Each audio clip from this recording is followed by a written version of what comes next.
Olá, pessoal, boa noite, muito boa noite a todos.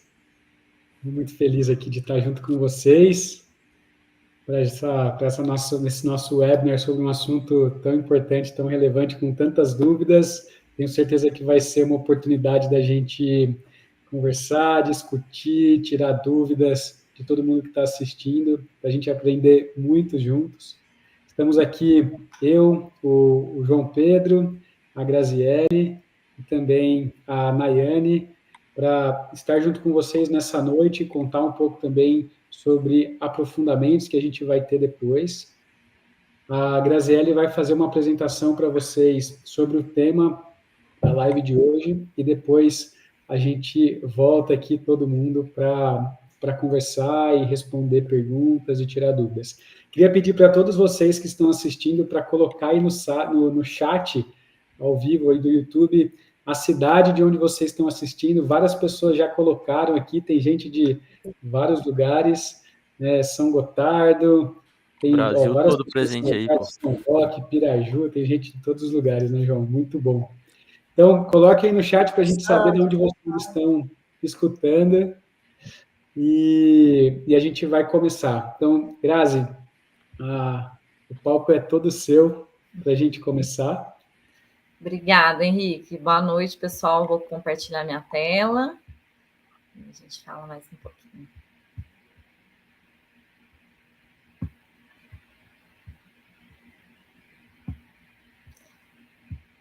Tudo certo? Perfeito, a gente está vendo aqui, Grazi, tudo certo. Tá, ok, então vamos lá. Bom, então boa noite a todos, bem-vindo, né? Como o Henrique já mencionou, acho que é um tema bastante importante e pertinente, né? Então eu vou explanar um pouco sobre o estenoma, que a gente até colocou como título, que é a principal praga hoje do abacateiro no Brasil, e a gente vai falar um pouco mais, com mais detalhes sobre essa praga, né? Então eu vou conduzir a apresentação, né? Meu nome é Graziele, já fui apresentada, né? Eu sou bióloga, sou entomologista, já trabalho na cultura há um pouco mais de 4 anos, então quero compartilhar um pouco com vocês sobre o que a gente tem visto aí. Então, como estava descrito, né, eu vou dividir a apresentação, não necessariamente com esses títulos do tema, né, mas a ideia dessa live é que a gente pudesse falar os conceitos sobre essa praga, tá, que é o estenoma, falar um pouco de curiosidades, não curiosidades, né, mas sim vamos falar assim, sobre aspectos mais detalhados e a relevância dela no Brasil, já que ela é principal, e colocar exemplos práticos e casos reais. Então, eu vou conduzindo sobre isso, né? Em algum momento a gente já vai parar para a gente ver se tem perguntas, para a gente poder já ir deixando mais dinâmico. Então, vocês podem já ir colocando no chat, acho que o Henrique vai acompanhando, depois ele já vai passando. E aí, vamos então começar falando um pouco sobre o estenoma. Então, vamos tocar. E, Grazi, reforçando então, pessoal, toda dúvida que vocês tiverem, pode mandar pelo chat, depois a gente vai ter um momento para responder as dúvidas de vocês, tá? Então, não deixem de mandar por aqui. Vamos lá. Exato, vamos lá. Bom, então, assim, eu comecei pensando de falar de maneira geral o que leva a um sucesso quando a gente pensa em alguma praga. A gente vai falar da principal praga, mas a gente tem etapas para a gente obter sucesso, né? Porque eu não consigo hoje copiar, né? Pedir uma receita de alguém, mandar um WhatsApp para o colega que é produtor, mandar num grupo, o que você faz, né? Porque o sucesso do manejo de pragas, ele passa por várias etapas, né? Então, eu listei aqui o que eu considero que a gente tem que fazer para ter sucesso no manejo de qualquer praga, tá? E incluo nisso até de doenças, né? A primeira etapa, né? Eu tenho que conhecer meu inimigo, né? Quem é o seu alvo ali? Você tem que entender sobre ele. Eu tenho que acertar o time, ou seja, qual o momento certo para eu fazer o manejo desse meu inimigo. Depois eu vou escolher as minhas estratégias e qual o melhor produto se eu for utilizar algum produto.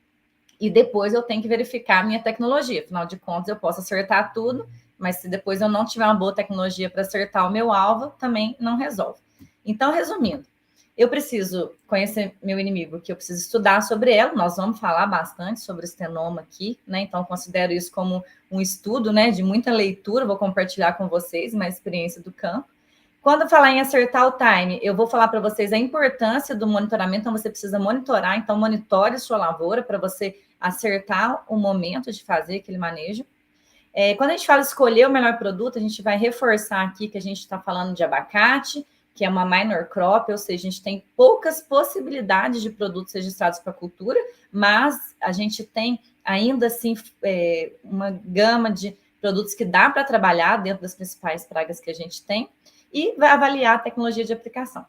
Então, vou começar falando sobre o nosso inimigo, né? Então, quem que é meu inimigo, né? Quem é o meu problema hoje? Quem é a minha dor de cabeça? Então, a Stenoma catenifera, né, ou broca do abacate, ela é um lepidóptero, né? Isso é uma ordem de inseto, né, que compreende ali mariposas e borboletas, tá?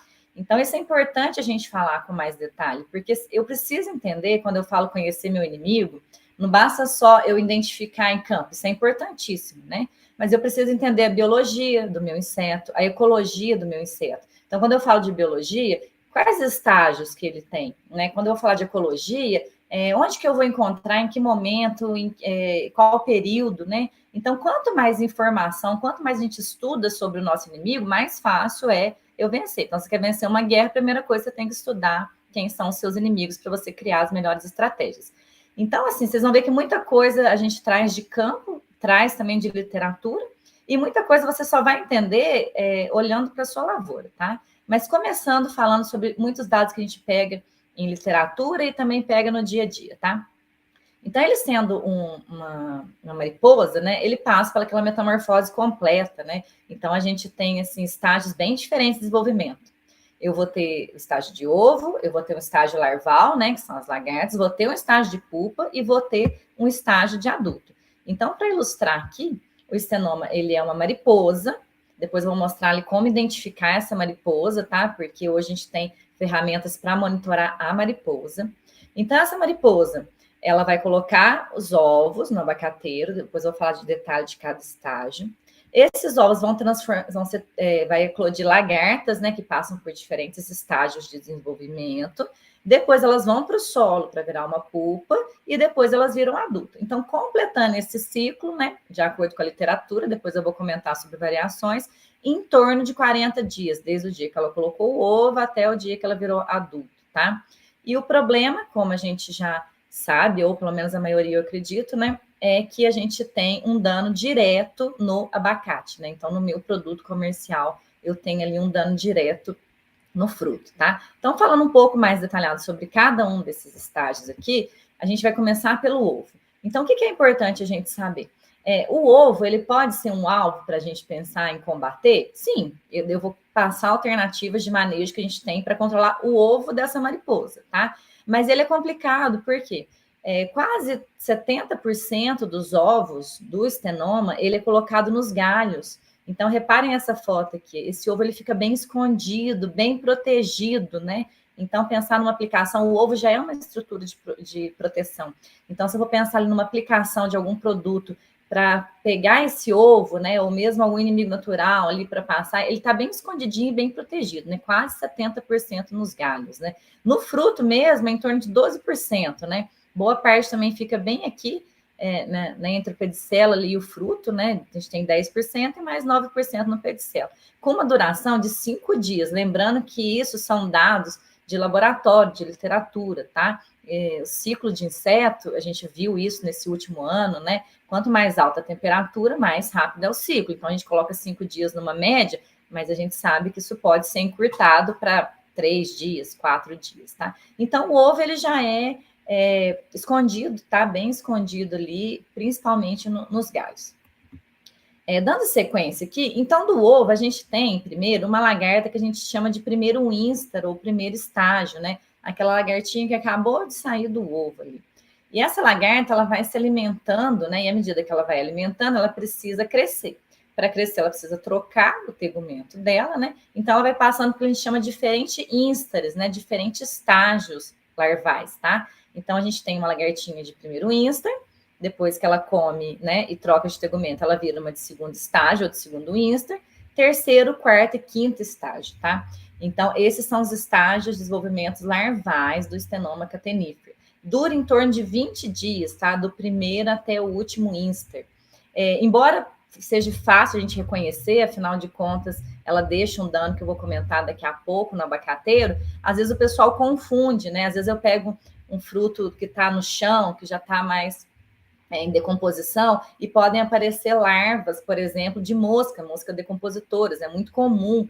A gente pode, não no caso aqui no Brasil, mas a gente pode, de repente, se deparar com larvas de coleóptero, de besouros em fruto. Então, eu sempre falo para o pessoal, quando eles falam, eu estou em dúvida se é estenoma, né, na fase jovem, né? Então, lembrando, fases jovens de mariposa e borboletas, que são as lagartas, né, o nome que a gente usa, termo técnico no meio agronômico, a gente vai ter sempre os 3 pares de perna verdadeiro, que são os torácicos, e vamos ter as falsas pernas aqui, que são pernas abdominais, tá?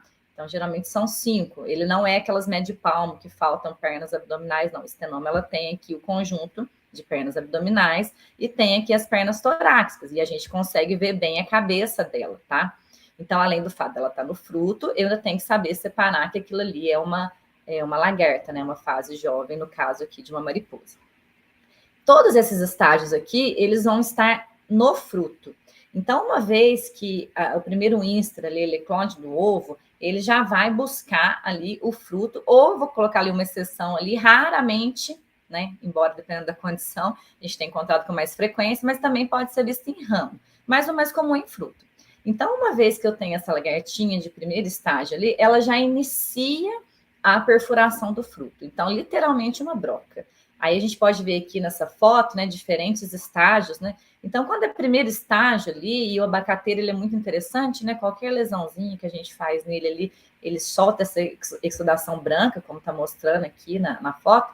Então, quando a gente passa um canivete ali bem devagar mesmo, um corte bem cirúrgico, a gente vai conseguir ver ali uma lagartinha de primeiro estágio, que ela é até uma cor meio esverdeada, mas ela é quase da cor do meu abacate mesmo. Então, a gente tem que estar com o olho bem treinado para conseguir enxergar essa lagartinha de primeiro estágio. Então, vejam que pensando em manejo para lagartas, quando eu ainda tenho esse estágio aqui, que é o meu primeiro, e ele ainda está perfurando o fruto e está bem superficial, eu ainda tenho estratégias para manejar.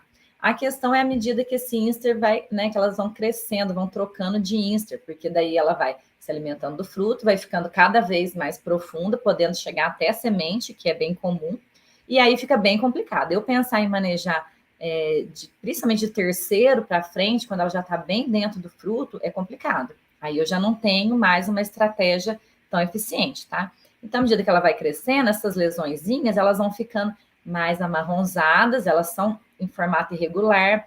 A gente encontra junto com essas lesões, quanto maior vai ficando a minha lagarta, é comum encontrar fezes. Então, vocês vão olhar esse abacate no pé e facilmente vocês vão enxergar essas manchas mais escuras e fezes ali, né? Que fica bem uns cocôzinhos bem fáceis de identificar. E aí a gente sabe que a gente está com um problema que é a broca do abacate, tá? Mas esse é, sim, um estágio que a gente pode agir para manejar, tá?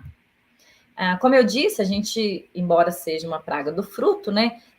A gente encontra também algumas vezes em ramo, tá? Então, aqui mostrando a exudação branca, passando canivete, a gente encontra em ramo, e mais recentemente a gente tem encontrado até em galhos mais grossos, tá? Então, vejam que a gente chama de plasticidade da praga, né? Até então, é broca do fruto. Opa, comecei a achar em ramo, olha, agora eu tô achando em galhos mais grossos. Então, assim, é um alerta, tá? Eu tenho encontrado mais essas ocasiões quando a gente tem altas infestações, e aí o produtor colhe todos os frutos. Então, essa lagartinha está nascendo ali, ela não tem mais fruto, então é comum ela fazer um ataque em ramo, tá? Então, em áreas com mais infestação, a gente tem encontrado com uma determinada frequência esse ataque em ramo. Fica difícil o manejo aqui também dentro de ramo ou galhos mais grossos, tá? Bom, depois, então, que ela se alimenta ali do fruto, e muitas vezes chega até a semente, ela até fica com essa coloração bem azulada mesmo, azulada para roxa. É fácil a gente identificar essa lagarta, né? E ela tece uma teiazinha, até tinha um vídeo, mas eu não consegui encontrar para colocar, que os monitores já conseguiram aí. Ela tece literalmente uma teiazinha e vai para o solo, né? Então, ela tem um estágio de desenvolvimento no solo que pode durar até 12 dias, tá? Só atenção, porque pulpas de lepidóptera, de mariposa e borboletas, elas são todas muito parecidas, né? Então, às vezes o pessoal mexe no solo e fala, achei um monte de pulpa de estenoma. Eu falei, não, pode não ser, né? Elas até ficam bem escondidas ali, né? A lagarta desce, né? Se esconde e ela vira uma pulpa. Pulpa, gente, é bem difícil o controle, tá? É bem protegida, né? Essa fase desenvolvimental ela não se alimenta, mas ela fica bem protegida. Então, é difícil a gente pensar no manejo, né? A não ser que a gente tenha, talvez, algum biológico ali, algum fungo no solo que colabore, né? Mas é uma estrutura bem protegida. Então, pensar no manejo de pulpa, em aplicações, por exemplo, em pulverizações no solo, eu vou controlar as pulpas, é difícil, até para encontrar o local que ela está e também pela estrutura de proteção que essas pulpas têm.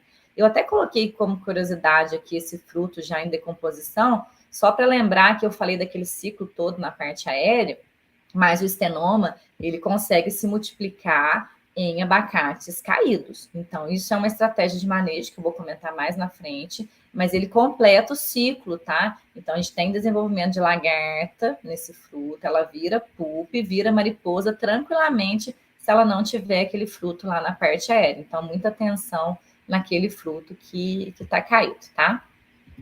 Bom, e por último, né, depois que ela virou pupa, aí a gente tem o adulto. O adulto é um dos nossos principais alvos, né? Porque é ele que vai estar ali se movimentando, vai estar voando, né? Vai estar ali buscando locais para oviposição, tá? O adulto, né? Uma vez adulto, ele vive ali em torno de 12 a 17 dias, tá? O voo dele, os estudos mostram, né, que é melhor das 8 da noite até meia-noite, é o horário de maior movimentação desses adultos, tá? Eles podem colocar ali 250, 350 ovos, não se assustem, porque boa parte não vinga, que senão a gente não tinha nem mais produção, tá? Embora a gente não pode bobear, porque a gente pode ter condições no ambiente que pode favorecer e boa parte desses ovos vingarem, virarem lagartas, aí a gente tem um problema grande, né? O raio de voo, o pessoal sempre pergunta, né? Quanto que é um raio de voo do estenoma, né? Então, quando a gente vai procurar em literatura, fala de 3 a 12 metros, tá? Mas lembrando que nada como um vento para ajudar numa dispersão de um inseto. Então, ele pode ter um voo curto, mas dependendo das rajadas de vento, a gente consegue ver muitas vezes infestação de estenoma começando numa borda e, de repente, ela se espalha facilmente pela lavoura, tá? Então, o adulto, como ele se movimenta, ele é um alvo interessante, tá? E a identificação dele é bem fácil, né? Se vocês forem ver o estenoma, ele tem características morfológicas que é fácil identificar a mariposa. Por quê? Muitas vezes eu recebo foto de produtor, porque quando a gente vai andando ali nas entrelinhas do abacateiro, às vezes tem algumas daninhas ali, algumas vegetações espontâneas, é comum a gente achar várias mariposinhas. Na verdade, é cheio de mariposa ali.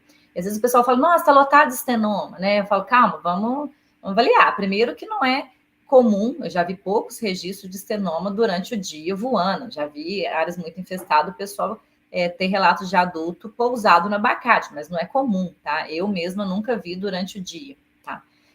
Então, é uma mariposa que já tem um voo noturno, né? Então, a maioria das mariposinhas que eu recebo foto ali não é estenoma, né? Como que eu vou identificar meu estenoma, né? Ele tem pontuações na asa, né? Então, ele é essa cor pálida ali, e essa pontuação aqui no final da asa, ela é em formato de C. Então, nas duas asas aqui a gente enxerga um formato de C, além dela ter aqui 4 pontuações, né? Às vezes a gente enxerga 3, 4, dependendo de como cai um inseto numa armadilha, por exemplo. Então, a gente enxerga essas pontuações aqui, na parte anterior da asa, e essas pontuações em formato de C na base da asa. Então, é um inseto que é fácil ser identificado em campo. Então, não se preocupem com aqueles tantos de mariposinha voando, que a maioria ali estão ali mesmo e com certeza não são estenoma, né? A gente tem hoje estratégias para monitorar a mariposa, tá? Eu coloquei aqui lua cheia porque desde que eu trabalho com abacate, eu sempre escutei isso, né? Lua cheia a gente tem mais revoada, né? Claro, tá mais claro, né? Então isso acaba sendo, assim, uma questão fisiológica, né? De facilitar voo, encontro de adultos e tudo mais, né? Alguns locais a gente tem visto, sim, coincidência, já que a gente usa hoje armadilha, eu vou falar um pouco mais na frente, né? A gente tem visto sim coincidir, tá? Época de lua cheia, a maior captura e armadilha. Então, vou até já incentivar vocês a colocar armadilha e saber também nesse período de revoada, porque até a gente falou daquele ciclo de 40 dias, né? A lua cheia a gente tem ali todo mês, então, determinados períodos, realmente a gente vê uma coincidência mesmo. Em épocas de lua, a gente vê maior captura de adulto. Por que é importante a gente saber disso, né? Se eu estou avaliando essa movimentação de adulto e como o adulto é um alvo importante, porque ele está ali em movimento, então eu saber um período de maior movimentação do adulto já me ajuda também na hora de escolher o melhor momento para manejar, que é o assert time, que eu vou comentar daqui a pouco. Então, resumindo, né, falando do estenoma, como eu havia comentado, a gente tem, então, um ovo que fica bastante escondido. Eu tenho as fases de lagarta, que são 5 estágios, que vão estar dentro do fruto, que fica difícil o manejo, a não ser o primeiro estágio, que está mais superficial. Eu tenho uma pupa que vai para o solo, e aí é difícil o controle, quando eu vou pensar no solo. E depois eu tenho uma mariposa, que é um alvo interessante para eu pensar em manejo, tá? Então, eu preciso conhecer meu inimigo, porque senão eu fico dando tiros errados, né? Eu fico ali pensando em manejar e talvez eu não estou no meu melhor estágio, né? Não estou na minha melhor estratégia. Até quando eu falei dos 40 dias, isso aqui é um exemplo da safra passada, que eu não preciso falar, né? 23, 24, né? Que a gente teve aqueles primeiros picos de temperatura, acho que hoje a gente já se acostumou, né? Mas um fato interessante que a gente viu é que a gente teve, isso que são as semanas do ano, tá? De julho até fevereiro, pegando as duas safras, 23 e 24. Então, a gente viu quando a gente teve aquele primeiro pico de temperatura em setembro, que do ano de 23, do ano passado, 4 semanas depois a gente teve um estouro de estenoma. Depois, em novembro, quando deu um segundo pico de temperatura, que chegou aqui nessa região que eu estou apresentando aqui a 34 graus, 4 semanas depois, o meu estenoma subiu de novo. Depois eu tive aqui outra subida. Então, a gente notou o ano passado, com essas mudanças climáticas, que o ciclo foi mais acelerado. Então, vejam bem, a gente lê em literatura 40 dias, mas esse ciclo pode ser encurtado, como pode ser alongado em períodos mais frios, né? Então, temperaturas mais quentes, elas tendem a favorecer o desenvolvimento dos insetos, certo? Só outra curiosidade, né, sobre o estenoma, para a gente continuar conhecendo o inimigo aqui. Onde eu tenho estenoma, tá? Então, ele é uma praga aqui da região, tá? Ele está presente aqui na América Central, tá? Na América do Sul. Então, ele faz parte aqui da nossa região tropical, tá? E tem aqui na ilha de Galápagos também, já foi encontrado, tá? Recentemente.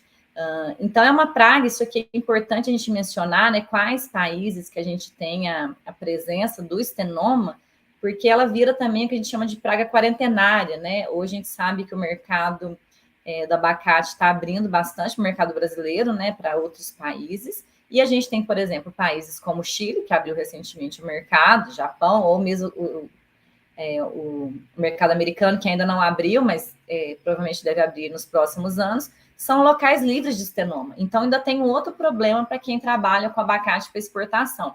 Eu ainda tenho que garantir que eu não estou enviando um produto com a praga, porque é uma praga quarentenária. Então, existe toda uma legislação para não ter esse risco de eu introduzir uma praga que não tenha naquele país, tá?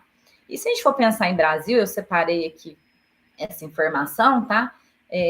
Tá em inglês aqui, mas acho que tá bem tranquilo para a gente visualizar, né? Então, no Brasil, ela já foi reportada Bahia, Espírito Santo, Minas Gerais, Pará, Paraná, Rio Grande do Sul, Santa Catarina e São Paulo, tá? Lembrando que na Bahia, no Pará e em Santa Catarina, foi registros de ocorrência, tá?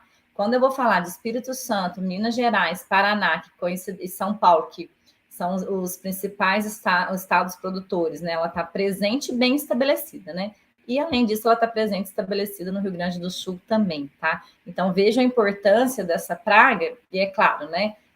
Nas regiões onde tem mais produção de abacate, é mais esperado que eu tenha essa presença, né, de forma mais firme, né, bem como praga, né, listada como praga, como está descrito aqui, tá? Então, atenção aos estados produtores, né, a gente está agora em expansão da cultura do abacate para outros estados e provavelmente é uma praga que vai acompanhar essa expansão aqui no Brasil. Então, a gente pede até sempre apoio do pessoal de outras regiões.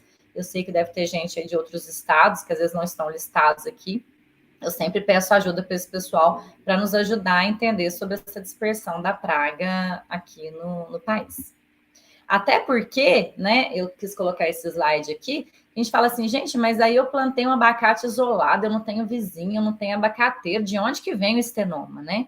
Então, o estenoma, embora ele ataque o abacate, ele pode atacar outras plantas da família do abacateiro, né? O abacateiro da família das lauráceas. Então, aqui eu só coloquei 2 exemplos, tá? Que eu peguei até da internet essas fotos aqui, de plantas da família do abacateiro que são hospedeiras do estenoma. Então, às vezes, você vai plantar em um local, você fala assim, aqui nesse estado aqui não tem produção de abacate, né? Mas aí você está do lado de uma mata, né? Você está e você tem plantas dessa família laurácea, sem contar os abacateiros perdidos aí por vários quintais, né? Então, o estenoma acaba chegando. Então, a gente tem esse cenário mesmo. Você vê um produtor isolado, não tem vizinho, não tem nada. Aí, quando vê o estenoma, se estabelece. Ele chega ali e se estabelece, tá? Então, lembrando que ela pode ter hospedeiros alternativos da família do abacate. Então, ela tá por aí, né?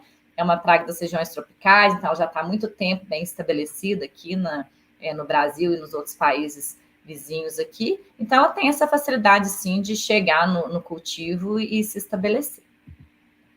Bom, então, nessa primeira etapa, que eu falei bastante do ciclo, depois vocês já podem deixar perguntas aí, porque a gente falou como a gente deve conhecer o inimigo. Então, eu entendi que o estenoma ele é difícil de controle, porque ele é uma broca, né? A lagarta fica ali dentro. Mas eu tenho, então, saber, já que eu tenho tão poucos estágios ali para eu ter uma boa ação, né? Eu tenho um adulto onde eu posso ter uma boa ação, tem aquela lagartinha. Então, quando que eu vou fazer uma ação, né? Quando que eu vou acertar o time de pulverização? Então, por isso que eu falo que não adianta a gente pegar a receita do nosso vizinho, né? Vejam esses dois gráficos aqui, eu vou explicar eles com calma, para a gente ver como não é fácil eu tomar decisão, tá? Então, vamos lá. No primeiro caso, esse gráfico de cima aqui, eu tenho uma flutuação de estenoma ao longo do ano, então, começando a safra em agosto, aqui na semana 33, esse gráfico aqui de 2023 até 24, tá? Então, começando aqui em agosto até a semana 9 aqui de fevereiro, reparem que eu não tinha estenoma, 000, essa fazenda é monitorada, tá? E quando eu chego ali em fevereiro, tá? Semana 4, final de janeiro, começo de fevereiro, começa a aparecer o estenoma. Ele vai ali até março. No caso dessa fazenda aqui, ela colheu esse abacate, tá? Então, depois essa praga zero. Vamos ver um outro cenário aqui. Eu tenho aqui uma outra fazenda, onde também pegando aqui de agosto até julho, onde eu tenho estenoma, olha só, agosto, aí aqui eu já tenho outubro, novembro, depois eu vou comentar sobre esse período aqui, né, zerado. Janeiro, fevereiro, março, um pico aqui, tenho praticamente estenoma o ano todo. Então, vejam a diferença. Essas duas fazendas, elas, embora não seja o caso aqui, elas poderiam estar até na mesma localidade, tá? Então, a gente tem diferença entre as fazendas que vai depender de vários fatores, né? Nesse caso que eu dei o exemplo para vocês, essa área de cima aqui, ela tem só avocado, o Hass, tá? Então, o que acontece? É uma variedade que, em algumas regiões como essa aqui, a colheita, ela é feita em fevereiro, março.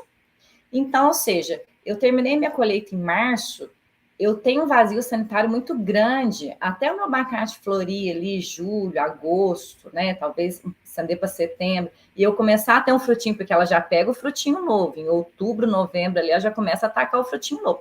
Mas desde a época que eu colhi até ela ter fruto de novo, eu tenho um vazio sanitário muito grande. Então, isso acaba desfavorecendo a praga, né? A minha própria colheita, ela vira uma forma de manejo. Então, o que eu tenho visto nas regiões que eu atendo, onde eu tenho produtores de uma variedade só, né, no caso avocado, ou com pouca variedade de variedades, né, a gente tem, às vezes, esse cenário, né, porque eu tenho um grande vazio sanitário. Quando eu pego o exemplo de baixo aqui eu estou falando de um produtor que tem diferentes variedades de abacate, que eu até vou comentar aqui, né, depois eu volto no gráfico. A gente tem as principais produzidas aqui no Brasil, né, eu tenho desde o geada, que eu posso colher, por exemplo, agora, já tem produtor começando a colher, é a variedade mais precoce que a gente tem, até, por exemplo, margarida, que é uma variedade tardia, que eu vou colher ela em outubro, novembro, tem gente que ainda está colhendo margarida, né? Nós estamos em dezembro. Então, ou seja, se eu tenho no meu pomar várias variedades, eu tenho muitas vezes fruto o ano todo. Então, pensem ali, eu colhi, por exemplo, meu avocado em abril. Aí, quando veio, eu tenho fortuna, meu margarida tá lá. Aí veio florado, mas meu margarida continua com fruto da safra. Aí, quando veio, eu tô com fruto de margarida da safra, tô com fruto novo da safra nova. Então, essa praga, ela consegue ficar ali. Então, eu vou ter boa parte dos casos das propriedades onde eu tenho, sim, o ataque de estenoma o ano inteiro, porque eu tenho fruto o ano inteiro. Então, fica difícil, fica mais difícil manejar a praga. Não falo que é impossível, mas fica assim mais difícil, porque o estenoma está ali o tempo todo, eu não tenho vazio sanitário, tá?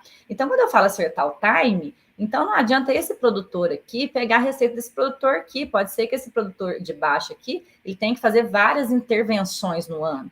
Esse produtor de cima aqui, se ele fizer um bom monitoramento, se ele acertar o time, ele pode passar boa parte da safra sem aplicação para estenoma e começar essa aplicação mais tardia.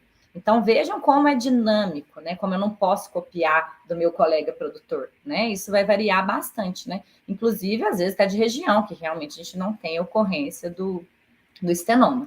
Então, quando a gente fala assim, que eu me lembro também de ouvir muito sobre isso, né? O margarida é a variedade preferida do estenoma, tá? A Exalc fez recentemente um trabalho que ela colocou várias variedades e colocou o estenoma para ovipositar, só que ela não colocou o que a gente fala com chance de escolha, não. Ela deixou separada, né? Então, ela viu que não deu diferença na oviposição do estenoma. Mas em campo, realmente, a gente vê que as cascas mais rugosas, aparentemente, a gente vê uma preferência, né? Por exemplo, eu tenho esses 2 gráficos aqui, que são de propriedades que têm várias variedades, né? E a gente vê, sim, o margarida com mais tendência na infestação. Só que a gente tem que pensar em vários fatores antes de bater o martelo e falar, o margarida é realmente o mais favorito, está faltando mais estudos, né? Mas o margarida, como eu disse, é a variedade mais tardia, então é aquela que vai ficar mais tempo, a gente tem até sobreposição, né, em muitos locais, tá? Em outros locais não, mas eu tenho às vezes o fruto ainda da safra chegando, da safra nova e o fruto que ainda não foi colhido da passada, então, ou seja, é uma variedade bem tardia, que fica com o fruto muito tempo na planta.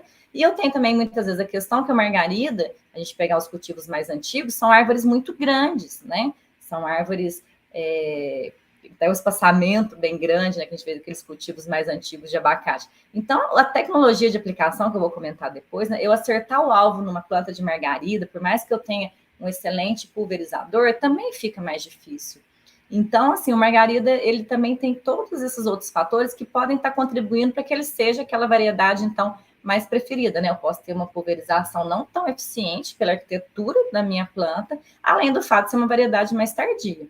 Mas a gente vê, sim, um ataque grande em fruto margarida, tá? Então, vejam a diferença ali quando eu estou falando de propriedades que têm variedades diferentes.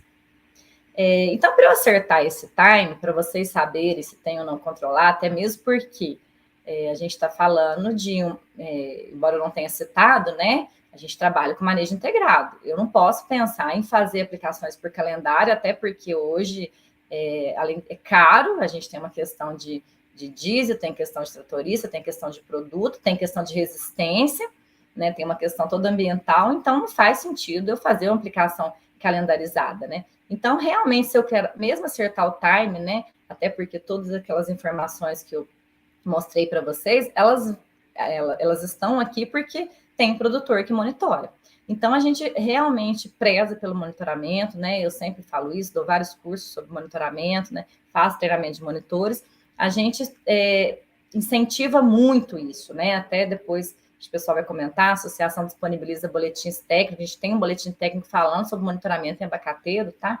Então, a gente sempre pede frequência semanal, 1 ponto por hectare, com no mínimo 5 pontos, um caminhamento em zigue-zague, ele não vai olhar só estenoma, tá? Ele vai olhar todas as pragas, vai olhar as 4 faces da planta, vai olhar todos os frutos, vai marcar ali aquele fruto que está brocado, tá? Então, isso é muito importante para eu saber o momento que a minha praga chegou, qual o nível da minha infestação, que tipo de produto que eu vou escolher, né? Qual a melhor estratégia, vou fazer uma captação, vou comentar depois. Eu vou fazer um biológico, agora eu vou fazer um inseticida químico. Então, isso tudo, quem vai me dizer são os meus índices, né? Minha fazenda toda, será que está com a mesma infestação? Então, sempre comento com o pessoal, nossa, está chovendo essa semana toda, parou a chuva hoje, e agora? Nossa, eu vou ter que correr porque a chuva parou. Onde que eu vou? Eu vou naquele talhão que está mais infestado. Então, o monitoramento, ele te direciona, é impossível você não ter uma melhor decisão assim, olhando o número. Então, se você tem número, a sua decisão ela é muito mais assertiva. Então, isso não tem o que questionar. Então, o monitoramento hoje, para quem quer realmente acertar o alvo ali e manejar a praga, ele é fundamental. Ele é fundamental, tá? E só para deixar bem claro, hoje a gente tem um rendimento de 150 a 200 hectares por semana por monitor, tá? Isso vai variar se a pessoa está de moto, a distância entre os talhões, mas é um rendimento muito alto para o monitor. E olhando todas as pragas, trazendo números. Então, não tem por que não fazer essa atividade, tá? Até já aproveitando, o pessoal fala, tem muitos estudos que falam, o estenoma fica mais no terço superior. Aí você vai olhar outros estudos e fala assim, não, o estenoma fica no terço médio inferior. Aí você pega um estudo de outro estado, o estenoma fica mais externo. Você pega um terceiro estudo, o estenoma fica mais interno. Então, tem muita variação, como eu disse, vai depender muito da arquitetura da planta, né? Se eu tenho ensaiado ou não, da minha pulverização também. Às vezes minha pulverização está pegando só a superfície, não está pegando interna. Às vezes a minha pulverização não está pegando o terço superior. Então, até isso é difícil a gente definir, né? Então, a gente lê bastante, tem bastante trabalho, mas até os trabalhos divergem. E divergem por quê? Porque cada propriedade tem a sua característica. Então, não adianta, novamente, eu querer copiar. Você precisa monitorar a sua lavoura, entender qual é a dinâmica da praga na sua lavoura, porque daí você toma a melhor decisão. Então, aqui, hoje a gente tem uma estratégia muito interessante para o estenoma, tá? Que é o uso de feromônio.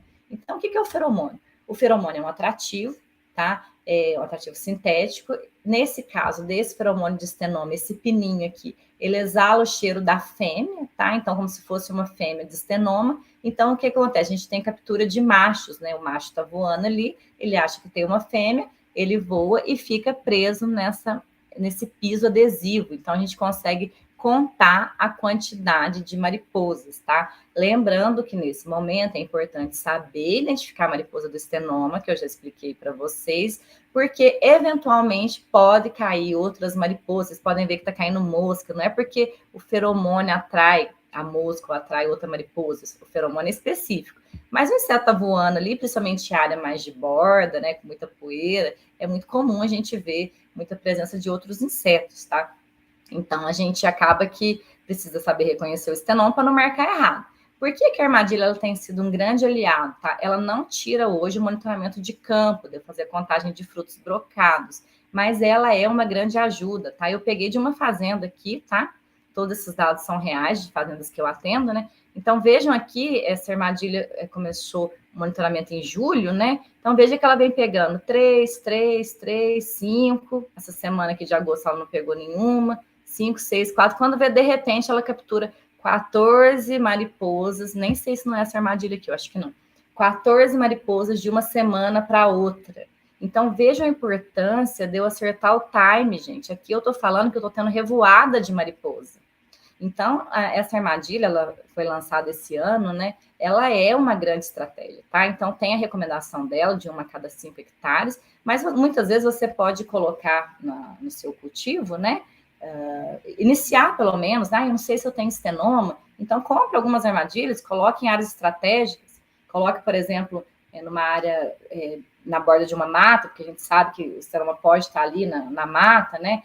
Eu tenho um vizinho desse lado aqui, eu vou colocar, e o vento vem daqui, meu vizinho está de lá. Então, espalhe em locais estratégicos da lavoura. É importante a gente saber se a praga está presente. Eu estou implantando uma lavoura de abacate, na minha lavoura tem 1 ano, 2 anos. Coloca a armadilha, não precisa ter medo, gente. Se tiver a praga, ela vai aparecer. Então, fala, mas não tem fruto. Mas já coloca lá, já vai entender se a sua área tem estenoma, se vai aparecer. É aquilo que a gente falou, não é para apavorar. Eu não tenho nem fruta, apareceu um estenoma. Meu Deus. Mas eu tenho que começar a pensar em estratégias. A praga está presente ali no meu local. Então, a gente fala, ela provavelmente vai chegar uma hora e pode se estabelecer no meu cultivo e eu preciso tomar providências. Então, hoje, a armadilha de feromônio, ela é, assim, um grande aliado, tá? Junto com o monitoramento de campo. Então, a gente falou sobre o ciclo do estenoma e a gente falou sobre acertar o time, que é o mais importante. Agora, para não ficar tão longo, porque eu já estou até aqui, né, falando já bastante, eu até vou ver com o Henrique se ele já tem ali alguma pergunta para a gente dar esse intervalinho para já ver se tem algumas perguntas dessa primeira parte, porque depois eu vou falar já do manejo de estenoma, o que a gente tem feito hoje em dia. Então, passa para o Henrique. Henrique, tem alguma pergunta? Legal, Grazi, muito bom, muito legal. Tem várias perguntas aqui, vamos respondê-las já. Vou chamar o João aqui para a apresentação também, para a gente responder essas perguntas. Antes de responder as perguntas, pessoal, eu queria fazer só um breve comunicado aqui sobre uma iniciativa que a gente está fazendo, é uma parceria entre a Associação dos Produtores de Abacate do Brasil e a Cooperativa Terra Ideal. Eu sou coordenador da Cooperativa Terra Ideal, uma cooperativa educacional com foco na formação de lideranças dentro da agricultura, com formação especialmente gerencial, e a gente vem em diversas regiões do Brasil trazendo esse conhecimento de gestão do dia a dia, de organização do negócio, e a gente juntou essas duas iniciativas para criar essa iniciativa da Academia do Abacate, uma academia focada na formação de líderes para a abacaticultura e trazer o conhecimento necessário para um líder, para um gestor, ser um bom gestor dentro das propriedades de abacate no Brasil. E queria aproveitar aqui junto com o João para apresentar isso muito rapidamente para vocês antes da gente responder as perguntas. Então, a gente estruturou esse projeto, né, dentro das necessidades de muitos produtores de abacate, com o apoio de muitos produtores, trazendo uma educação prática. Então, todos os cursos vão ser mão na massa, vão ser feitos onde as coisas de fato acontecem, porque a gente tem que aprender na prática, a gente tem que aprender fazendo, vendo, para que esse aprendizado de fato se torne uma mudança concreta dentro dos nossos negócios, né? E nós estamos reunindo dentro da Academia do Abacate um grupo de especialistas que vivem o dia a dia da cultura, que sabem do que estão falando, com essa especialização dentro da cultura do abacate. A gente sabe que muitas vezes a informação é muito pulverizada, né? Especialmente nessas culturas que ainda estão com uma expressão mais baixa, mas o abacate tem crescido muito. E com esse foco no desenvolvimento de gestores, de líderes. Quer comentar alguma coisa, João? Boa, Henrique, valeu, cara, show de bola. Acho que é uma iniciativa aí com bastante propósito. Eu acho que a gente pode definir muito isso, porque a gente agrega, né, a Terra Ideal, que é uma instituição, né, educacional, que tem esse propósito educacional, e a Abacates do Brasil, que é a Associação de Produtores de Abacate do Brasil. Estou aqui hoje representando aí o comitê técnico da associação, e juntos aí, né, tivemos essa ideia desse projeto que tem muito futuro aí pela frente, com certeza. Como você bem colocou aí, é uma cultura que cresce a cada ano que passa, e isso, né, precisa de um apoio educacional, precisa de um apoio profissional, e eu acho que esse projeto vem no momento certo, para a gente poder desenvolver a cultura da forma certa, da maneira correta e de forma bem profissional. Legal, João. E a gente está montando uma grade de diversos programas e cursos, e todos eles amarrados à fenologia do abacate, ao ciclo fenológico do abacate. Então, os cursos vão acontecer ao longo do ano e em regiões diferentes do Brasil, voltado à necessidade da cultura daquele momento, né? Desde da implantação e plantio até colheita, comercialização, planejamento de safra, nutrição, irrigação, manejo, diversos assuntos que a gente sabe que são extremamente importantes para a gente ter sucesso na produção do abacate. E nós vamos começar com um primeiro curso na academia, que é o curso Gestão do Dia a Dia. É um curso com foco em a gente aprender a organizar o dia a dia do negócio, organizar o dia a dia especialmente da equipe, para que as coisas aconteçam na hora certa e do jeito certo, para que no final do ciclo daquele ano a gente tenha um bom resultado. Esse curso vai acontecer no dia 29 e 30 de janeiro, então final do próximo mês, lá em Bernardino de Campos, ali junto com o João, com a Cecília da Carline. Nós vamos visitar tanto a Carline quanto a Prima Semi, que são duas propriedades que estão fazendo um belíssimo trabalho com relação à gestão, essa gestão do dia a dia, e especialmente criando uma cultura de melhoria contínua, envolvendo todas as pessoas, com resultados muito legais. Então, se você quiser saber mais sobre esse curso, tem esse QR Code e tem o link. A gente está divulgando nas redes também aí da Academia do Abacate, da Associação, da Terra Ideal. Então, eu vou mandar aqui no chat também o link, se tiver curiosidade de saber mais sobre esse programa. Vai ser uma imersão aí de 3 dias, presencial, com muita prática, muita mão na massa, para a gente aprender a gerir o dia a dia do negócio, tá? E com muito abacate. Muito abacate, sem dúvida nenhuma. Grazi, vamos voltar então agora para as perguntas aqui. João, fica aí que você pode ajudar a gente aqui também. Então, ó, Boa. tem muitas perguntas. Se a gente não conseguir responder todas, para não fugir do horário, a gente vai responder 100% depois pelo grupo no WhatsApp. A Grazi vai mandar as respostas para vocês, tá? Então, vamos lá. Vou começar uma que é sua aqui, João. Então, eu vou colocar a pergunta aqui, ó. Qual o principal motivo pelo aumento da ocorrência e ação das fases jovens em ramos? Isso pode ser um problema? O que eu tenho visto dessa ocorrência em ramo, né? Dois cenários que eu já vi, tá, João? A gente tem, assim, às vezes de renovação de lavoura, o produtor, às vezes ele faz recepa numa linha de plantio e deixa outra, né, para esperar ali alcançar, e aí a gente tem visto nesses ramos novos brotando nessas áreas, isso eu já vi, tá? Mas o que surpreendeu na safra passada, que a gente teve um ataque muito grande de estenoma em algumas regiões, até por causa do clima. Então, quando a gente teve aquela colheita, e aí estava uma infestação muito alta e colheu tudo, então eu tirei todo aquele fruto, e aí eu tinha mariposa ainda no ambiente, então já não tinha mais fruto, ela colocou o ovo, lembrando que é nos ramos, né? Então, se eu tirei o fruto ali, o ovo ficou ali. Então, a gente viu mais presença em ramo uma vez que eu tirei o fruto, porque aqueles ovos já estavam ali, essas mariposas já estavam ali. Então, são esses dois cenários. Quando eu via nessa questão de recepa, era mais raro, mas no ano passado, com essas infestações mais altas, não foi difícil ver os monitores relatarem essa presença. Boa. E aí, nesse sentido, Grazi, só complementando, seria um problema, pensando evolutivamente, seria um problema? Então, pensando que a praga esteja se adaptando a se hospedar em ramos, e aí, nesse sentido, a gente perderia um pouco daquele vazio e etc. Eu acho um problema que, na verdade, os insetos, eu falo, eles são fantásticos no sentido assim, de plasticidade. A gente vê isso, como eles se. É lógico, se você pensar no inseto com um ciclo de 30 dias, a adaptabilidade, né? Essa questão genética, assim, né, de adaptabilidade é muito simples. Nem vou falar de insetos com ciclo mais curto, né? Vamos falar de um ácaro, uma mosca branca. Então, pensando no inseto do ciclo de 30 dias, é muito simples ter essa adaptabilidade, essa plasticidade, né?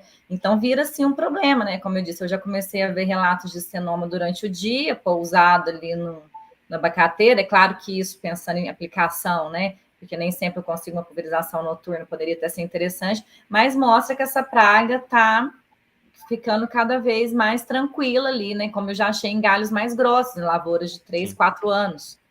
Né? Às vezes não está no fruto e está no galho.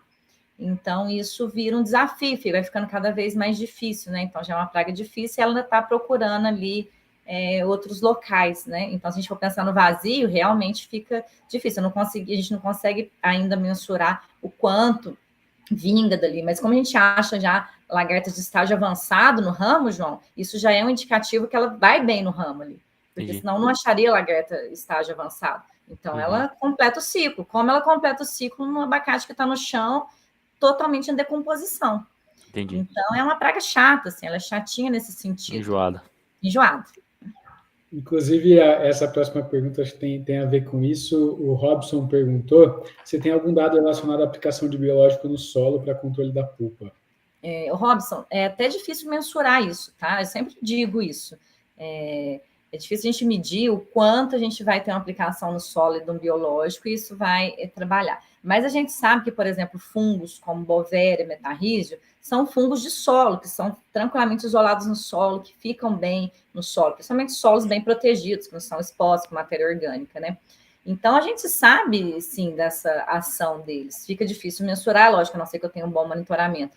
Mas você colonizar solos com esses micro-organismos, eu sempre acho vantajoso. Falar, mas eu vou fazer uma pulverização. Se você conversar com muitas empresas de biológico hoje, é até indicado muitas vezes fazer em barra de herbicida. Estou só dando um exemplo, tá?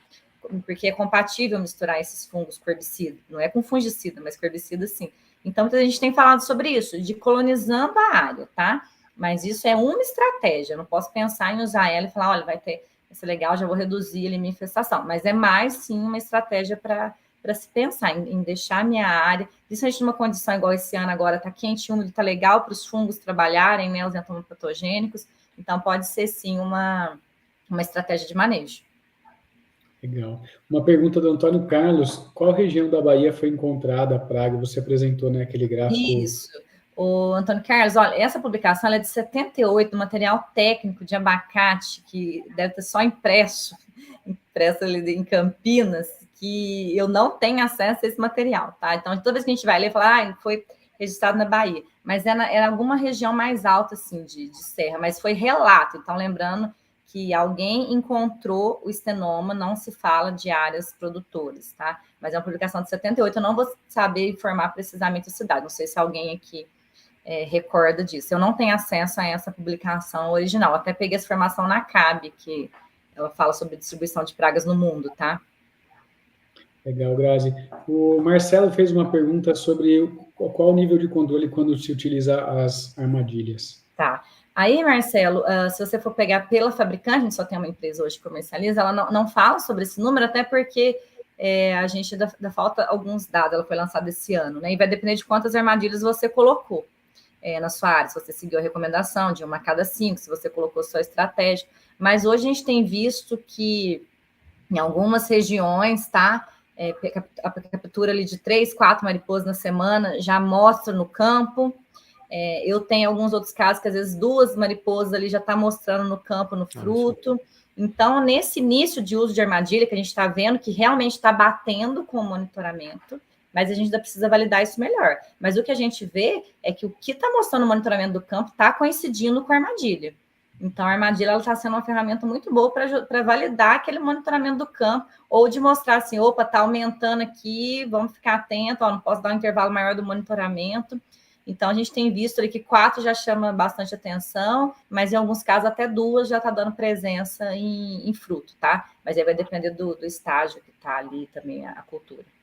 A próxima pergunta tem a relação com a armadilha também. Qual a duração dessa armadilha? Tá, Fábio, isso é interessante também. O fabricante, ele fala da troca ali a cada 60 dias, né? 45 a 60 dias, né? Eu sempre peço, por isso que é importante a gente começar a usar e entender, né? Porque em épocas mais quentes ali, mais secas, a gente sabe que é uma liberação do odor ali. Então, que ele pode perder mais rápido numa condição mais quente, né? Então, a gente tem até seguido a orientação da troca a cada 2 meses, né? 60 dias, mas às vezes você já começa a ver que já começou, estava capturando muito, quando vê cai muito drástico, daí a gente fala, de repente isso caiu para 45 dias, então em épocas mais quentes e mais secas, geralmente a gente tem uma perda mais rápida desse feromônio. Mas eu tenho utilizado 60 dias como padrão, tá? 45 a 60 dias como padrão. Lembrando que, se a gente for seguir alguns protocolos, por exemplo, a exportação, a gente tem normas, tá? Então, estou dando um exemplo, Chile, que abriu o mercado, 30 dias é o recomendado, não, é o que é exigido para registro, tá? Troca a cada 30 dias. O fabricante fala de 45 a 60. Legal, Grazi, maravilha. Tem algumas outras perguntas, muitas elas são com relação a controle. Eu acho que você vai entrar nisso agora, então vamos entrar primeiro nisso. A gente tem mais alguns minutos aí de webinar ainda. Caso não dê tempo de responder todas, como eu comentei, a gente vai responder tudo lá no grupo do WhatsApp da Academia do Abacate. Então, se você ainda não entrou, vou mandar o link aqui no chat para vocês acessarem. Grazi, vamos continuar. Estamos aqui escutando. Então, vamos lá. Tá tranquilo aí para o ritmo? Tá tudo certo, acho que por enquanto tá maravilhoso. Isso aí. Então, tá, pode compartilhar a tela, eu já te aviso se deu certo aqui. Tá, ok. Apareceu? Legal. Apareceu, estamos aqui. Então vamos voltar. Bom, então, recapitulando, não sei se alguém chegou depois, eu falei que para a gente manejar bem uma praga, a gente precisa conhecer o inimigo, então eu falei bastante sobre o ciclo de estenoma, respondi algumas dúvidas, depois eu vou tentar achar essa literatura da Bahia aí para quem perguntou. Falei que a gente precisa acertar o time de aplicação, né? E agora eu vou falar sobre manejo, tá? Então, o que a gente tem feito hoje para manejo da broca do abacate, né? Sem dúvida nenhuma, eu fazer uma catação de fruto, seja de fruto caído ou do fruto que ainda está no pé, é uma das minhas melhores estratégias, se não for a melhor estratégia, tá? Porque até todos aqueles gráficos que eu mostrei para vocês ali, quando a gente colhe o abacate, né, a própria colheita, ela é um controle, porque eu estou retirando aquele fruto brocado, né? Então, lembrando que as lagartas estando no fruto ali, é difícil eu controlar aquele estágio, né? Então, se eu pensar ali numa lagarta de primeiro insert, de primeiro estágio, eu ainda consigo talvez pulverizar e controlar ela. Mas uma vez que ela está dentro do fruto, eu já não consigo tirar ela. Então, se eu for ficar esperando, né, ela se multiplicar aqueles 20 dias, ir para o solo, virar mariposa, essa mariposa por até 200 ovos, então eu retirar esses frutos, eu estou quebrando o ciclo da praga. Então, é uma ótima estratégia para manejo de estenoma, é o manejo cultural mesmo, catação de frutos. Eu até esqueci de comentar no gráfico lá, que nos 2 gráficos apresentou ali dezembro, janeiro, com pouco estenoma, né? A gente tem que ficar muito atento no monitoramento com o período chuvoso, tá? Porque às vezes aquele exudato branco ali, quando chove, acaba lavando, então muitas vezes a gente não vê. Então a gente sempre fala para o monitor, ó, fica bastante atento. Agora a armadilha está ajudando a gente, né? Mas muitas vezes a gente acaba passando despercebido, quando a gente vai ver o fruto já está todo brocado, tá? Então, a catação hoje, pegando alguns dados aí, o rendimento ele pode ser muito baixo, tá? Então, não queria desanimar, né? Mas é uma operação cara, porque eu tenho que colocar pessoas no campo retirando frutos, né? E esse rendimento pode variar ali de 0,5 a 2 hectares por pessoa por dia. Então, a pessoa vai ter que andar ali na lavoura, olhar a planta inteira, olhar todos os frutos, ver os frutos que estão brocados, quais vão ser retirados, né? Esse material tem que ser ensacado, depois ele pode ir para uma compostagem, ele tem que ser enterrado, né? Eu não posso deixar ele aberto ali, porque daí ela vai completar o ciclo. Então, até nisso, gente, voltando ali, o monitoramento é extremamente importante, né? Porque você não vai, de repente, pegar uma equipe, vou montar uma equipe de catação na minha cultura. E você vai colocar ela onde? De repente, você tem talhão na sua propriedade que está zerado de estenoma. Então, para que você vai colocar uma pessoa caminhando ali o dia inteiro procurando broca se aquele talhão seu não tem? Então, pensando que o rendimento é baixo, é muito interessante você usar o monitoramento. Só que, se a área já estiver também muito estourada, com índice muito alto de estenoma, o rendimento vai ser baixo também, porque daí a pessoa vai ficar ali muito tempo numa árvore só. Então, novamente, se você monitora, se você tem ideia de quanto está a infestação, e aí você direciona a sua equipe e você não deixou chegar no nível de dano, ainda está dentro daquele nível de controle, aí a catação é uma estratégia excelente, tá? Então, vejam aqui, né? Aqui são frutos de avocado, aqui são frutos de margarida, aqui um fruto de avocado já de fruto caído, né? E todos com presença de estenoma. Então, preciso fazer a catação desses frutos, retirar, ensacar e, como eu disse, descartar esse material. Não posso deixar ele na lavoura, senão a minha praga vai completar o ciclo e vai continuar ali. Então, hoje, realmente, a catação ela é uma excelente estratégia, tá? Falando de biológica, quem me conhece sabe que eu gosto mesmo de biológica, acredito bastante, porque ele é uma das estratégias, tá? Não é a única e também muitas vezes eu não consigo utilizar só ela, mas a gente tem sim dados de uso de biológico com eficácia para o manejo de estenoma, tá? Então, o que eu tenho hoje de possibilidades, né? Eu tenho Bacillus thuringiensis, que é o BT, que tem várias marcas comerciais, tá? Então, o BT é uma bactéria, é um produto de ingestão, então a minha lagarta ela precisa comer esse produto, né, para que ela morra, tá? O BT ele age no sistema digestório do inseto, então uma vez que a lagarta ela come esses cristais, né, que ficam ali, por isso tem que ter uma boa aplicação, né, porque ele tem que ter uma cobertura muito boa no fruto, por exemplo, para na hora que a lagarta for furar o fruto, ela vai acabar ingerindo esse BT. Esses cristais vão ser solubilizados ali no intestino, vai causar um colapso no intestino e vai matar essa lagarta, tá? Então, só que vejam bem, o BT, ele tem uma boa eficácia para primeiro estágio, um pouquinho segundo, tá? Lagartinhas jovens. Então, não adianta eu pensar que o BT vai ter uma boa ação numa lagarta de quinto instar, até porque, no caso da broca do abacate, o quinto estágio, ele está dentro do fruto, né? Então, nem se ela quisesse comer aquela aplicação que foi feita ali, não estaria dentro do fruto. Mas o BT, de forma geral, para manejo de lagartas, ele atua bem em primeiro estágio, um pouquinho de segundo. Quanto mais a lagarta vai crescendo, menor a eficácia, tá? Pensem numa diarreia, numa criança e num adulto. Então, seja uma lagartinha jovenzinha, um colapso no intestino, mata ela rapidamente. Uma lagarta adulta já grande ali, às vezes ela está até parando já de se alimentar, a gente não tem o mesmo efeito. Então, quando que eu vou usar o meu BT? Se eu for escolher o BT como estratégia? Vamos ver a armadilha? Porque a armadilha ela não mostra a movimentação de adulto. Se eu tenho adulto, isso quer dizer que eu vou ter ovos logo na sequência. Tendo ovos, rapidinho vão nascer minhas lagartas e eu fiz a aplicação do meu produto. Então, assim, vejam o time, né? A gente falou do time lá atrás, mas se eu for escolher o uso do BT, eu tenho que pensar no momento de maior movimentação de adultos. Então, é um produto que eu gosto, é produto biológico, produtos registrados, tá? Sempre vou falar disso, me perguntar qual BT que eu uso. Primeira coisa, obrigatoriamente produto registrado no Ministério da Agricultura, tá? A gente sabe que tem outras empresas que vendem como fertilizantes, tá? Então, usem produtos registrados, por quê? Porque daí você tem a garantia da concentração daquele produto. Esses produtos são auditados, a gente tem controle de qualidade, tá? Então, essa é uma coisa que eu nem precisaria falar, mas é sempre bom frisar, tá? Então, uso de BT registrado. Outros que eu gosto de microbiológicos, tá? Bovéria, metarrhiza e Isária são fungos entomopatogênicos, tá? Isária tem empresas que tá como Cordíceps, tá? Mas nomenclaturas diferentes aí, mas do mesmo fungo, tá? Esses fungos, eles são bem generalistas, né? Então, eles costumam pegar uma gama de insetos. Eu gosto muito, sempre falo isso para as empresas, né? Eu gosto muito de juntar Bovéria mais metarrísio, tá? Eu gosto muito do exemplo da cana. Cana, o pessoal faz muito metarrísio para cigarrinha e a gente vê um efeito rebote na broca da cana. Então, acaba achando muita broca da cana contaminada. Bovéria é um fungo interessante, a gente costuma achar ela como manejo de algumas lagartas. Então, eu adoro fazer dobradinha, tá? Bovéria mais metarrísio. E Isária é um fungo mais novo, sendo comercializado no Brasil, mas também com espectro interessante, tá? Então, também é uma outra opção que a gente tem para manejo. Lembrando que no caso do BT, eu estou pensando em manejo de lagarta. Quando eu falo em fungo, Bovéria, metarrhiza e Isária, eu posso pensar não só nas lagartas, mas também no adulto, tá?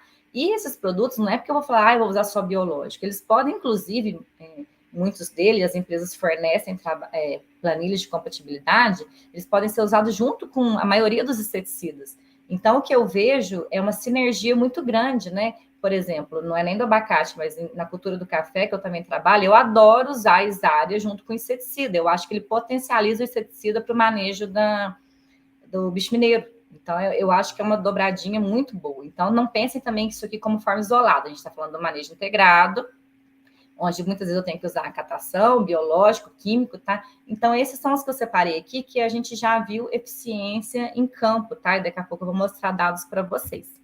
Da mesma forma, outro manejo que eu adoro é o uso do tricograma. O tricograma, para quem não conhece, é uma microvespa, tá? É uma himenóptera, tá aqui uma fotinha dela, que nesse caso aqui saindo de ovos da broca da cana, tá? O tricograma, ele é um parasitóide de ovo, então, ou seja, ele só coloca o ovo dele dentro de ovo de mariposa ou borboleta, tá? Então, ele é específico, ele só pega a fase de ovo de mariposas ou borboletas, tá? Então, qual que é a vantagem do tricograma? Quando eu penso no ciclo ali da minha praga, né? Então, estou falando ali de manejos para lagarta, manejo para adulto, o tricograma é uma estratégia para manejar ovo. Lembra que aquele ovo fica escondido? Nossa, mas como é que essa vespinha minúscula aqui vai achar o ovo do estenoma que é colocado no ramo? Tá? Quando a mariposa coloca o ovo ali, geralmente ela deixa as escamas ali. Então, esses insetos, eles têm as antenas dos insetos, elas são fantásticas, né? O principal órgão sensitivo de um inseto é a antena. Então, com a antena, ele consegue localizar onde estão esses ovos, né? E o tricograma, ele tem um ciclo de vida muito curto, o adulto, né? Ele vai viver ali 3, 4 dias. Então, nesses 3, 4 dias, ele tem que encontrar ovos, porque senão não tem continuidade o ciclo. Então, o que torna ele bem interessante, né? Uma vez que eu liberei esses tricogramas, eles têm que encontrar ali o ovo de lepidópteros para eles darem continuidade. Mas com esse ciclo curtinho, o que a gente sempre recomenda? Se eu tenho aqui os dias da semana, né? De domingo a domingo, se eu soltei numa quinta-feira, por exemplo, ele vai pegar os ovos que já estão no campo. Lembra que o ovo de estenoma dura em torno de 5 dias, mas eu até coloquei 4. Ele vai pegar o ovo que já está lá, vai pegar o ovo do dia e vai pegar os ovos da frente. Se eu não tiver uma sequência de liberação na mesma quinta, eu começo a ter dias de escape. Então, não adianta eu fazer uma aplicação mensal de tricograma, mas eu vou quadruplicar a dose, eu vou duplicar a dose. Não. Ou você faz bem feito semanal, pensando no ciclo do inseto, porque daí também para o inimigo natural, da mesma forma que eu tenho que conhecer meu inimigo, eu tenho que conhecer meu amigo. Então, eu também tenho que entender sobre o ciclo do tricograma. Então, se você vai fazer, faça bem feito. O ideal são liberações semanais, tá? Hoje a gente faz via drone, então facilita bastante a distribuição, tá? Lógico que a gente tem que ver custo, cada região vai ser um período de liberação, mas a recomendação que a gente passa são liberações semanais, tá? De tricograma. Vamos falar um pouco dos dados sobre isso? Bom, isso aqui é uma fazenda que eu atendo, que ela tem áreas de convencional, a maioria dos abacates lá são convencionais, mas ela tem talhões de orgânicos também, tá? Áreas de orgânico. Então, o que eu vou chamar a atenção de vocês aqui? Reparem que aquelas semanas do ano aqui, né? Voltando às semanas do ano aqui, ó, semana 1, que é a 1ª de janeiro, fevereiro, ó, a gente sempre tem aqueles picos de estenoma do final do ano, tá? Então, reparem que, nesse caso aqui, o orgânico é somente avocado. Então, colhi o avocado em março, eu zerei meu estenoma, tá? Até esse índice aqui em agosto, provavelmente algum fruto que ficou para trás da safra lá com algum estenoma, tá? Então, isso aqui é de monitoramento, eu não quis tirar, não quis manipular os dados, tá? São dados reais da fazenda. Mas vamos pegar aqui, ó, o estenoma começou efetivamente ali em novembro, dezembro, colheu, acabou, tá? Aqui no caso da lavoura convencional, como tem todas as outras variedades, o estenoma ele fica aqui persistente, tá? Eu vou ter aqui em agosto, julho, porque daqui eu tenho margarida, eu tenho outras variedades, tá? E aqui eu já pulverizo muito pouco, né, por causa de colheita, então por isso que eu acabo tendo esses índices mais altos. Mas o que eu quero chamar a atenção de vocês? Aqui eu tenho meu manejo convencional, com inseticidas, e aqui no orgânico, nessa área em específico, a gente faz uso de tricograma semanal, e em luas cheias, que a gente vê que tem mais revoada, a gente faz BT mais Bovéria e metarrísio. Então, reparem que a gente não tem tanta diferença, na verdade, às vezes o orgânico fica até mais baixo, né? Em índices de infestação por broca nas minhas áreas convencionais, comparado com as minhas áreas de orgânico. Então, lógico, né? Lembrando que essa fazenda também faz catação, é um manejo integrado. Então, só quero mostrar para vocês que é possível, e não estou falando para vocês virarem produtores orgânicos, né? Mas que o biológico, ele é uma ferramenta eficiente quando eu uso ele de maneira correta. Prova disso é, inclusive, essa área, os orgânicos são maravilhosos, os frutos são perfeitos, tá? De casca, de qualidade, tá? Então, só para mostrar que é possível a gente manejar com biológico. Mas, gente, com monitoramento, com bastante atenção, quando precisa entrar com catação, quando precisa agir com esses biológicos de forma correta, tá? Então, tem que deixar isso muito claro.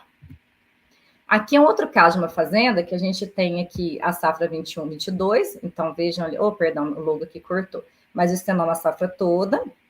Aqui em março, né? Março é comum a gente ter esses picos aqui, porque a gente vai estar perto da colheita, a gente deixa de pulverizar, né? Por causa de resíduo. Então, é muito comum ter pico de estenoma em março, tá? Eu tiro o pé da aplicação, automaticamente minha praga sobe. Então, aqui foi a safra 21, 22. Vocês podem ver que o estenoma, boa parte da safra, ele passa o nível de controle. E na safra 22, 23, o que a gente fez aqui em janeiro foi introduzir o tricograma. Então, a gente continuou com o manejo convencional, mas introduzimos o tricograma. Acho que foi o primeiro março que nós passamos tranquilo, ó. A gente não zerou o estenoma, mas a gente não passou do nível de controle, tá? Continuando o manejo convencional, apenas adicionando o tricograma no manejo padrão. A mesma coisa essa outra fazenda aqui, ó. A gente tem a média geral da fazenda, vocês podem ver que o estenoma também fica aqui, ó, de agosto até abril, quase todo momento passando aqui o nível de controle. E aqui a gente introduziu a aplicação com drone de tricograma, mais o manejo químico, tá? E a gente vê que ele somou, né? Então, a gente até teve um escape em novembro aqui, mas depois a gente conseguiu manter na safra 21, 22, né? Esses índices menores do que a média geral da fazenda nas áreas onde foi feito o tricograma, tá? Então, manejo integrado. É interessante falar também que vocês não têm ideia, mas a gente tem uma diversidade de parasitoides que estão no campo de vocês, contribuindo para o manejo de pragas, importantíssimo, tá? E um deles é esse parasitoide aqui, ó, o Apânteres. Ele é um parasitoide de lagartas de estenoma. Então, ele consegue entrar dentro do fruto, colocar o ovo dele dentro da lagarta do estenoma e matar esse estenoma.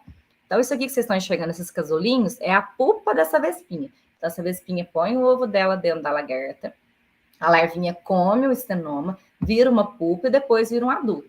Ai, Graziele, mas por que eu não tenho isso, né? Não é comercializado, né? Até o pessoal da Exalc testou para nós, né, hospedeiros alternativos, porque eu não vou criar estenoma em larga escala para ter essa vespinha, né? Então, o pessoal tentou nos hospedeiros mais comuns, né? Spodoptera, Anagasta, Helicoverpe, não conseguiram multiplicar, tá? Só que o que eu tenho que fazer, gente? Diversidade no meu pomar, flores, pólen, néctar, tá? Então, não se esqueçam de sempre que possível, tá? Fazer mix de planta ou deixar a vegetação espontânea, mas deixar tomando conta, viu, gente? Manejar elas direitinho. Ou que seja uma simples braquiária, tá? Não é só o solo. Eu estou trazendo fonte de pólen, néctar para atrair inimigo natural. Isso é um dado bastante interessante. Quando eu falo Exalc, eu estou falando até do William, que fez o mestrado deles com estenoma, né? Terminou esse ano, eu levei muito abacate para ele com estenoma, para ele conseguir criar, né? E por 2 vezes ele me relatou, de 2 produtores diferentes, tá? Um na região de São Gotardo, outro na região de Piraju, que 80% dos frutos que eu mandei para ele estava parasitado, porque a gente só vai ver na hora que está criando em laboratório, tá? Inclusive, isso aqui foi de criação de laboratório. Às vezes eu acho em campo, mas o mais comum é quando eu vou tentar criar. Porque eu peguei ele, meu abacate, ele está com estenoma, eu não sei que aquele estenoma já está parasitado. Aí a pessoa tenta criar, quando ela vai ver, está tudo morto.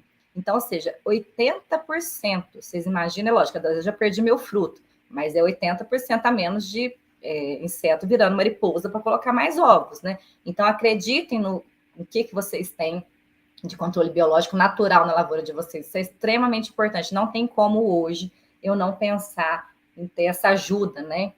Então, o que a gente tem que fazer? Trazer diversidade, trazer fonte de pólen, néctar, que acaba atraindo esses inimigos naturais. E aqui que eu não poderia deixar de falar do controle químico, gente, porque é, sim, importante, tá? A gente faz o uso, sim, de inseticida. Como eu falei, o abacate, ele é uma minor crop, então ele tem uma quantidade limitada, ou seja, uma cultura com suporte fitossanitário baixo, tem poucas moléculas registradas, mas hoje a gente tem o número de produtos que dá para manejar o estenoma, tá? Então, aqui eu atualizei hoje no Agrofit, depois eu vi que ficou faltando um produto ali, mas ele está mostrado aqui que ele é espinosina também, tá? Só está faltando a marca dele aqui, além do Delegate tem outra, tá? Mas o que eu quero falar para vocês? Se eu for buscar, lembrando, gente, usem produtos registrados para cultura, tá? Eu preciso saber o período de carência, né? Ou seja, aquele período entre a aplicação e a colheita. Eu só vou saber se o produto é registrado para cultura. Atentem-se para quem exporta abacate, as LMRs de cada país, ou seja, o limite máximo de resíduo permitido para cada país, porque as bulas aqui com período de carência é para as LMRs do Brasil. Então, eu vou exportar, eu tenho que saber as LMRs dos países, tá? Então, para quem trabalha com exportação, o cuidado ainda é maior, porque cada país, alguns produtos não podem ser utilizados, tá? Mas vamos falar em Brasil aqui. Eu tenho até uma quantidade considerável, que são 2 páginas, tá? De produtos de inseticidas registrados para abacateiro. Quando eu penso no estenoma, são 3 produtos comerciais. Como eu disse, está faltando uma espinosina aqui. Mas eu tenho, por exemplo, vou até falar o nome comercial, tá? Não estou ganhando nada por isso, não patrocinaram a nossa live. Mas a gente tem, por exemplo, para estenoma, o Delegate e mais recentemente o Dimilim, tá? São grupos químicos diferentes. Estou falando de espinosinas, que são até produtos bem seletivos, né? E estou falando aqui do Dimilim, que é uma benzoireia, que é o inibidor de síntese de quitina, que atua na fase jovem ali do inseto, tá? Lagartinhas também de primeiro estágio ali. Então, são até produtos diferentes, moléculas interessantes. Cuidado só com essa aqui para quem exporta, tá? Por causa de LMR. Mas isso é só um parênteses. Então, ou seja, para estenoma, quando eu vou pensar, eu tenho 2 moléculas registradas. Só que o que eu quero deixar para vocês claro? A gente tem muitas moléculas que são registradas aqui, que embora tenham registro para outros alvos, né? Se eu for aplicar, por exemplo, um piretroide aqui, um Davos, vou pegar ele aqui de exemplo, tá? Que é uma lambda cialotrina. Embora ele não tenha registro para estenoma, ele tem registro para lagarta das folhas, que, né, tem ocorrência em abacate. Então, se eu for fazer uma aplicação para essa praga, vai acabar pegando estenoma. Ah, eu tenho aqui, por exemplo, vamos passar aqui um produto que eu gosto bastante, né? O Esperto, que é um piretroide e neonicotinoide, 2 mecanismos de ação. Ele tem registro para cochonilha, mas a gente sabe que além de ter uma ação, por exemplo, para percevejo, que é problema em algumas regiões, ele também tem uma ação sobre estenoma pelas moléculas que ele tem. Então, às vezes eu vou fazer uma aplicação para uma praga e acaba acertando. Ah, eu tenho aqui outros piretroides, tem uma lambda cialotrina, né? Ah, eu tenho outros produtos aqui, alguns não, tá? Alguns são específicos aqui para alguns sugadores, outros têm ação acrescida, mas hoje eu consigo sim, e eu cada vez incentivo mais, até porque eu nunca falo o contrário, né? Para usar produtos registrados. Então, hoje a gente tem sim uma lista de produtos que dá para manejar as pragas do abacateiro, tá? Então, se atentem a isso, tenham esse cuidado, avalie o período de carência, veja a época de colheita, dá sim para manejar as principais pragas com os produtos que a gente tem registrado. Mas aí não se esqueçam, saibam quem é o alvo, saibam o time de aplicação, escolham o melhor produto que vocês podem usar e aí vocês vão ter eficiência, desde que também tenha uma boa tecnologia de aplicação, tá? Então, eu coloquei aqui uma foto de uma aplicação que não está boa, né? Então, não sei se todos conhecem, mas esse aqui é um papel hidrossensível. Ele não é difícil de ser adquirido, tá? Isso aqui, gente, é extremamente importante para a gente avaliar se a sua aplicação é boa. Então, voltando lá atrás, quando eu falei do estenoma, né, no margarida, aqueles plantios antigos e altos, será que a minha pulverização está pegando o terço superior? Será que ela está pegando a parte interna da planta? Muitas vezes ela não está pegando nem a face mais externa. Às vezes a minha aplicação está ruim, meu pulverizador não está regulado, a minha gota não está legal. Estou usando adjuvante? Não estou? Então, se atentem à tecnologia de aplicação. Não é difícil fazer essa análise. Coloque ali, coloque no terço inferior, no terço médio, no terço superior, coloque na parte mais interna, na parte mais externa. Avaliem a aplicação de vocês. Porque senão eu conheço meu alvo, eu descobri meu melhor produto, vi minha melhor estratégia de manejo, mas aí o meu pulverizador não está legal. Eu não estou conseguindo aplicar. Vejam o volume de aplicação, tá? Qual o volume de caldo? É 400? É 1.000? É 1.400? Depende, né? Qual a estrutura, qual variedade você tem, qual a idade da sua planta, né? Qual o volume de caldo está te dando uma boa aplicação. Então, quem vai saber disso é você, é o seu pulverizador, é a arquitetura da sua planta. Então, não deixem de fazer os testes de papel sensível, porque senão, às vezes eu falo assim, nossa, eu não estou controlando, vai ver só minha aplicação.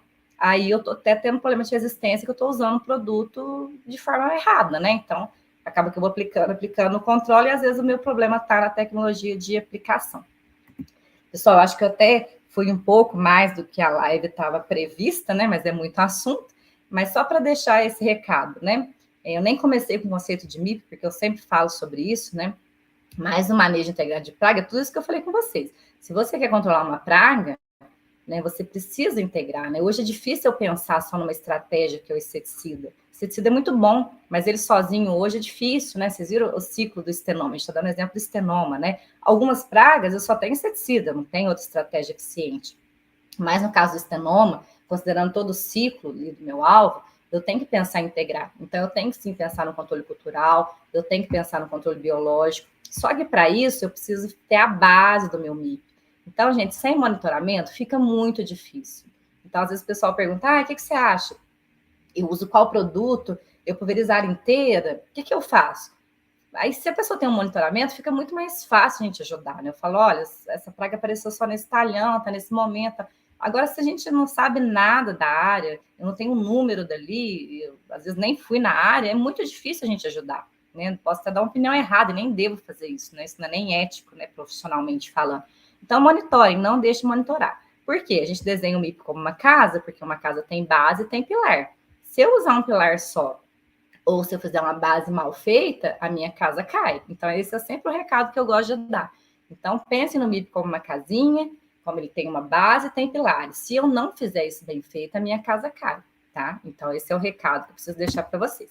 No mais, aqui o meu contato, né? Para quem quiser, tem o telefone, esse QR Code aí já vai direto para o WhatsApp. Como o Henrique falou, deve ter mais perguntas, eu vou estar aqui respondendo, mas depois a gente também, as que a gente não conseguir, a gente vai responder no grupo lá, até já depois deixar o link aqui que eles vão deixar no chat, né? Porque vai ter o link da Academia do Abacate, onde vocês vão ter informações desses cursos que vão estar ocorrendo ao longo do ano, né? E a gente vai responder todas as perguntas por lá. Então, Henrique, acho que eu finalizei por aqui, vou sair da minha tela e vou passar a palavra para você. Muito bom, muito obrigado, sensacional. João, eu vou colocar você de volta aqui. Só vou tomar uma água aqui. Fica à vontade. Fiquei muito, sem voz. Não, mas foi um conteúdo muito rico. Tem algumas perguntas, sim. Eu queria sugerir uma coisa para vocês. Como a gente passou do tempo, tem mais 5 perguntas aqui. Pensei em fazer o seguinte, eu te mando as 5 perguntas, se você puder gravar 5 áudios, um para cada pergunta, a gente compartilha com o pessoal lá no canal. São perguntas muito interessantes sobre essa parte de aplicação, e aí a gente não deixa de responder com calma também, não precisa fazer correndo, atende todo mundo, pode ser? Nossa, excelente, eu adoro mandar áudio. Fica mais prático. Eu estou muito a favor do áudio, acho que facilita a vida. Não, perfeito, então. João, você quer fazer alguma colocação? Cara, não, só agradecer a oportunidade aí, na verdade, de estar participando dessa organização, desse feito aí que tem realmente potencial para dividir águas aí dentro da abacaticultura. né, agradecer quem está presente aí hoje, apoiando essa aula aberta aí. Eu acho que é fantástico poder, né, distribuir conteúdo assim de qualidade para o público em geral. Grazi, te agradecer. Parabéns mais uma vez aí pelo excelente trabalho que vem realizando aí na Abacaticultura. E é isso aí, vamos que vamos. Tem muita coisa para fazer aí. Vamos estar muito junto, muitas vezes, para a gente se encontrar e falar desses assuntos. Então, muito obrigado a todo mundo que participou. A gente continua essa conversa lá no canal do WhatsApp agora, então. Uma boa noite a todos, um bom descanso para todo mundo. Obrigada, pessoal. Valeu, pessoal. Boa noite. Até mais. Tchau, tchau. Boa noite.